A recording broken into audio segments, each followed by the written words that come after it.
се нарекуваат шарени свадби. Свадбен блесок наменет да го потикне невестинскиот бизнис.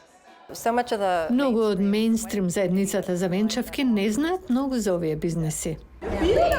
Рена Машевари го започна својот бизнис за планирање свадби во 2019. Тоа е мешавина од етиопска и индиска свадба. Таа беше на часови за тоа како да ја пласира својата компанија, за тоа како треба да изгледа тоа на Инстаграм.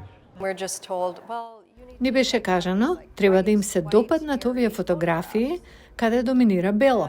Првата реакција ми беше дека таа естетика на бели бои не е пригодна за секоја свадба.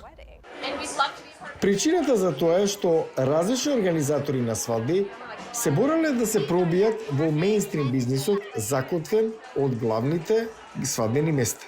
Мешевари вели дека повеќето центри за настани работат со мала група на предпочитани угостители, например, кои ги организираат опциите за етнички кујни. Многу е тешко да се пробиете во овој бизнес. На Абан и Кристијане Ампаду водат компанија за планирање свадби која нуди изразито африканска естетика, па се до нивните украси за торти.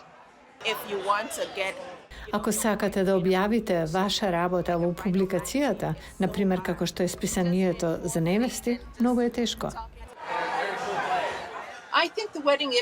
Мислам дека свадбената индустрија заостанува, а дел од причината е затоа што тоа е индустрија која продава традиција.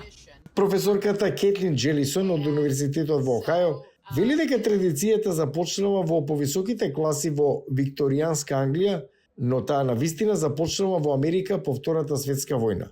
Интересно, како резултат на тоа? Имаше многу луѓе, како компанијата DuPont, кои беа специализирани за изработка на синтетички ткаенини за време на војната и кои сакаа да најдат начин да ја искористат таа технологија во мирнодопски услови. Правењето ефтини, бели, венчални фустани беше еден начин да се направи тоа. Главно, белата работничка класа и семејствата од средната класа навистина го прифатија она што претходно било обичај за елитата. Таа вели дека е важно да се вклучат организатори на свадби која достигнале реалноста на променлива Америка. Ако сакаме да ја направиме индустријата за венчавки поразновидна, треба да промовираме организатори на свадби кои изгледаат како клиентите, кои се разновидни. Прифаќањето на нетрадиционалните парови може би расте, но никогаш не е загарантирано.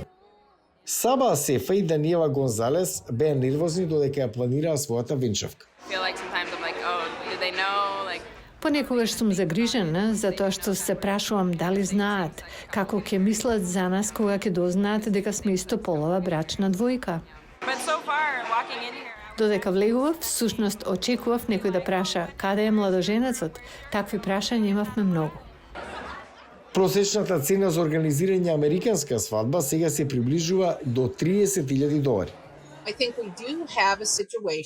Мислам дека работите се променија во нашето општество и се повеќе афроамериканци и истополови двојки имаат куповна моќ, што овозможува да бидат клиенти за професионално организирани свадби.